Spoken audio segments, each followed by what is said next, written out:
In terms of the protocol, we are not able to release information to the press because of the protocol. What we talked about during that discussion is the fact that we are taking Mount Vernon is taking a proactive approach. We're going to also be looking at the protocols, looking at the guidelines, along with the police commissioner who's here today, that we had discussed with him regarding all of the guidelines that are involved with this arrest up until the issue of the death. So that's what we're going to be looking at on an independent basis.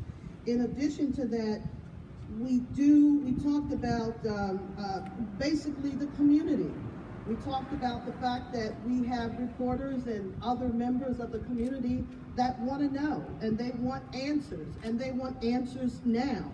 The fact is, the Attorney General has instructed us in no uncertain terms that they are in control of the investigation, and a lot of the answers they are going to be providing to you in a full comprehensive report. We do want to make a correction, if you give me a minute.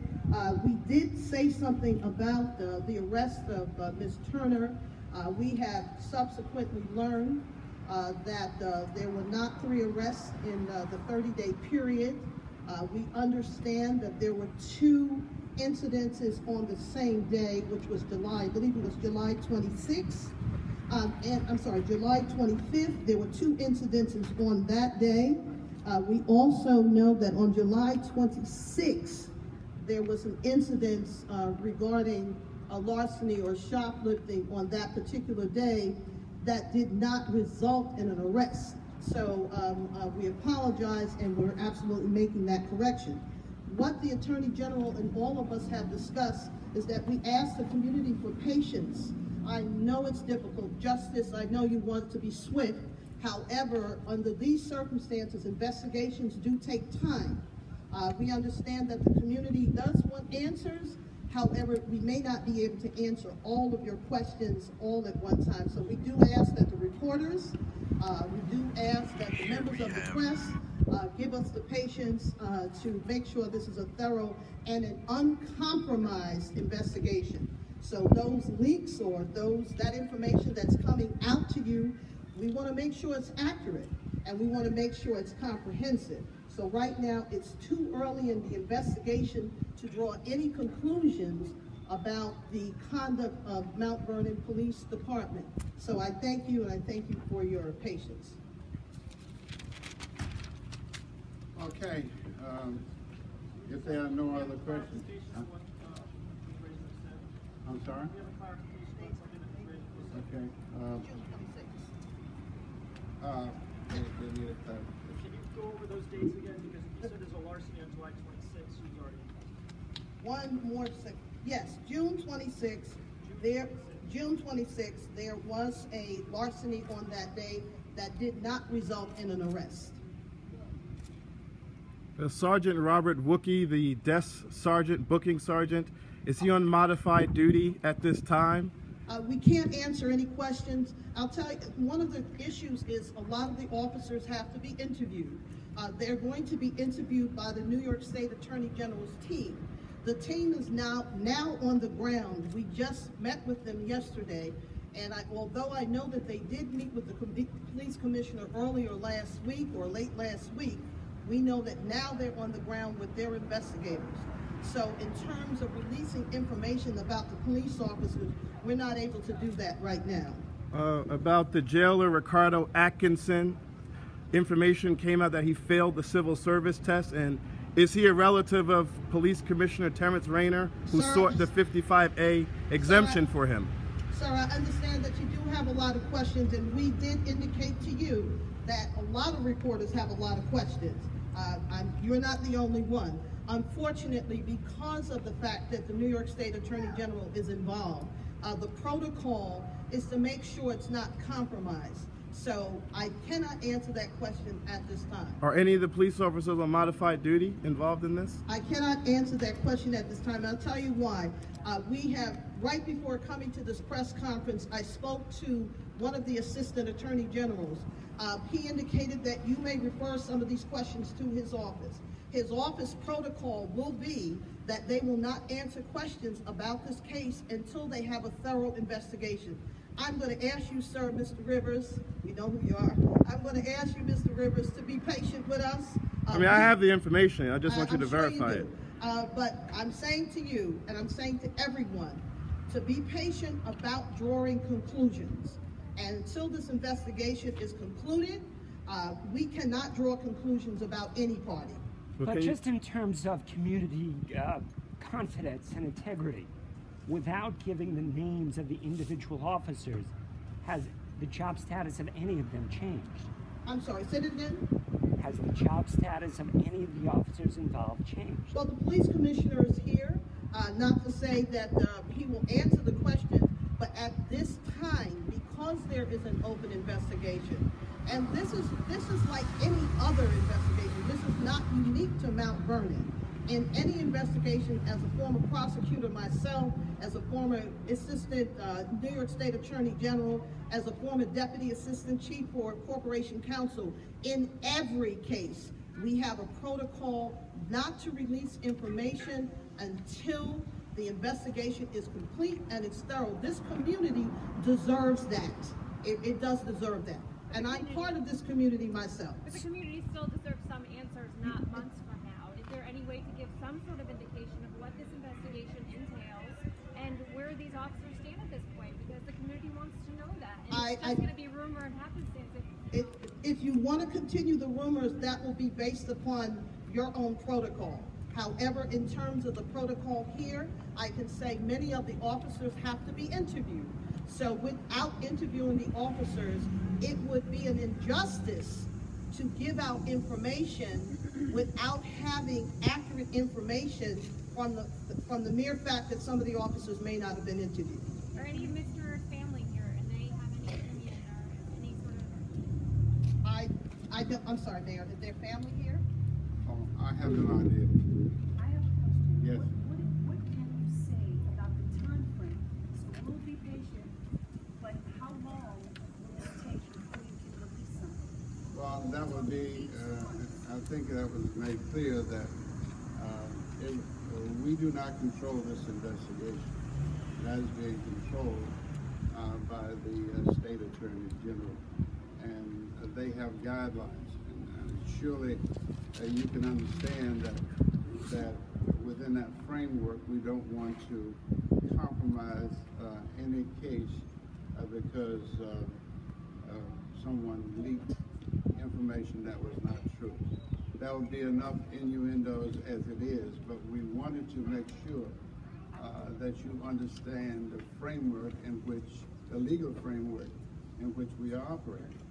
And if we are cooperating with the Attorney General's office. He has given specific guidelines on what we can and cannot do.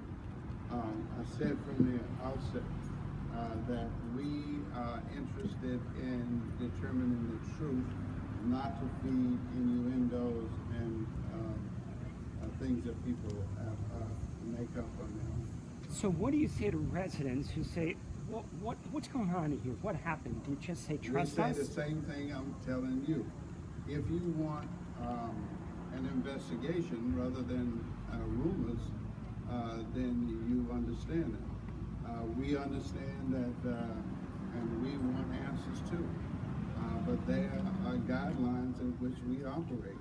So we will tell the public, and that's why we're having this press conference, is to lay out the guidelines in which we are operating on. And to do something differently would severely compromise our case, and plus it would be illegal. So the message to residents is trust us. The message to the residents is that a lot of people have been killed because of rumors. A lot of people have been falsely arrested because of rumors. We are not in the rumor making business. We are absolutely determined to find the truth wherever that leads us. And so there are guidelines and legal guidelines, which I'm sure you understand, that we have to follow. Any thing that you want to know outside of what we have given you, you can address the U.S. Attorney. Did race play a factor in keeping Ms. Turner in for the weekend? And can you give us the stats of whites versus blacks arrested for the same crimes and whether they received desk appearance tickets or they held? I think, again, I refer you to the U.S. Attorney. Oh, well, the police commissioner may be able to answer that question here. He cannot answer that question. We have laid out the guidelines. The questions you have would be appropriate if you ask the right people, and in this case, it would be the state U.S. Attorney. Can you say, you're not discussing what transpired, can you say what the guidelines are, policies and procedures now for the police department, how often? That, again, who are in there should be monitored? Again, you asked the same question a I'm not different way. asking what happened, I'm asking The guidelines will be under the jurisdiction of the state U.S. Attorney. And they will be examining those guidelines. I'm sure they will be making suggestions or amplifications or whatever.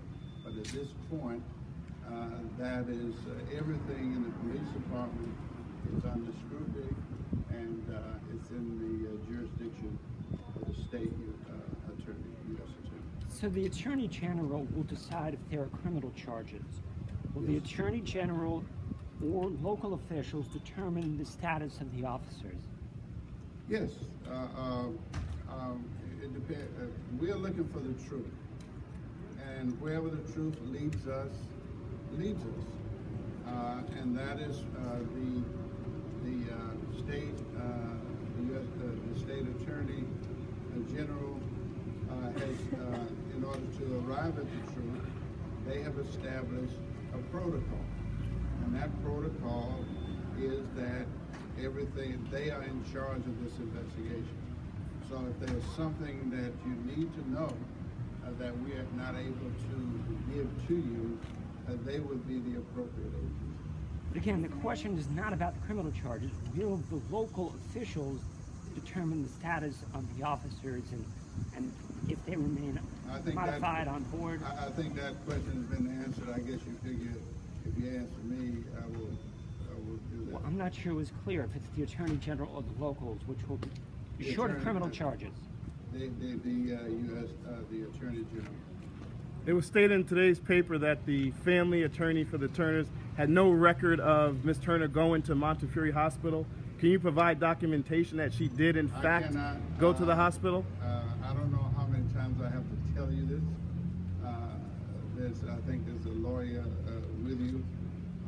He certainly can understand that this is out of the jurisdiction of the local police, and it has been chronicled to you before that the state attorney general is in charge of this investigation. Mr. Mayor, really quick, prior to this incident, in general, not speaking to this victim, but in general, what is the protocol for arrest or desk appearance if someone does shoplifting? Again, the state U.S. attorney has instructed us not to be involved in things that they are looking into. So it would not be appropriate for me to talk about the question that you asked unless it is deemed by the state attorney general that we do so. Otherwise, we violate tenets of the investigation. Other two officers involved, Detective Evans and Police Officer Reyes, he was a rookie. What is the policy and procedure of the police department? How many times do I have to... I'm not asking about the investigation. I said, what is the policy and procedure of the police department in dealing with a rookie officer? Does the senior officer stay with them? Any other question? Because I don't think we're getting anywhere with this. Unless there's something that you want to ask that does not entail the state attorney general. Thank you very much.